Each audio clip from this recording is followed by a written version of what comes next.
नमस्कार दोस्तों, यह वही मुनि दधीची हैं जिनकी हड्डियों से वज्र बना था। लेकिन क्या आप जानते हैं, उस घटना से पहले एक अद्भुत घटना घटित हुई थी जिसमें ऋषि दधीची का सिर काट कर घोड़े का सिर लगाया गया था। कैसे पुनः लगा मुनि दधीची को मनुष्य का सिर और क्यों लगाया था घोड़े का सिर, आइए जानते हैं विस्तार से।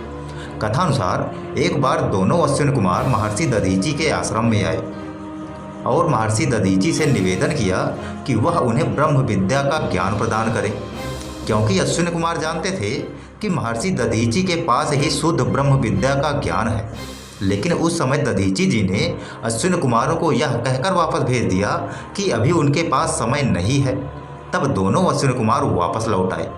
लेकिन जब इस घटना का ज्ञान देवराज इंद्र को हुआ तो वह सीधा महर्षि दधीची के पास गए और बोले कि मुनिश्रेष्ठ, अश्विन कुमार देव वैद्य हैं, इसलिए आप उन्हें ब्रह्म विद्या का ज्ञान नहीं दे सकते, और अगर आपने अश्विन कुमारों को ब्रह्म विद्या का ज्ञान दिया तो आपका सिर फट जाएगा। यह कहकर देवराज इंद्र स्वर्गलोक वापस आ गए। उसके कुछ समय पश्चात दोनों अश्विन कुमार मुनि के पास गए और उनसे ब्रह्म विद्या सीखने की बात कही। तब महर्षि दधीची ने इंद्र के श्राप वाली बात अश्विन कुमारों को बताई, जिसे सुनकर वह दोनों बहुत परेशान हो गए और सोचने लगे कि यह तो सचमुच में बहुत बड़ी परेशानी है, क्योंकि शुद्ध ब्रह्म विद्या का ज्ञान पूरे ब्रह्मांड में सिर्फ मुनि दधीची के पास ही था और किसी के पास नहीं। तभी उन्हें एक युक्ति सूझी।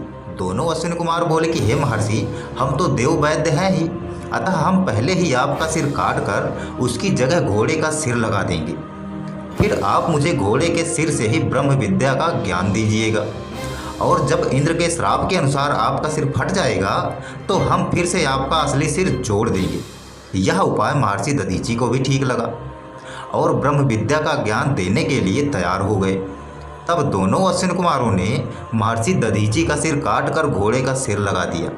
तब मुनि दधीची ने उसी घोड़े के सिर से दोनों अश्विन कुमारों को ब्रह्म विद्या का उपदेश दिया, और जैसे ही उपदेश संपन्न हुआ वैसे ही महर्षि दधीची के अश्वसिर के कई टुकड़े हो गए।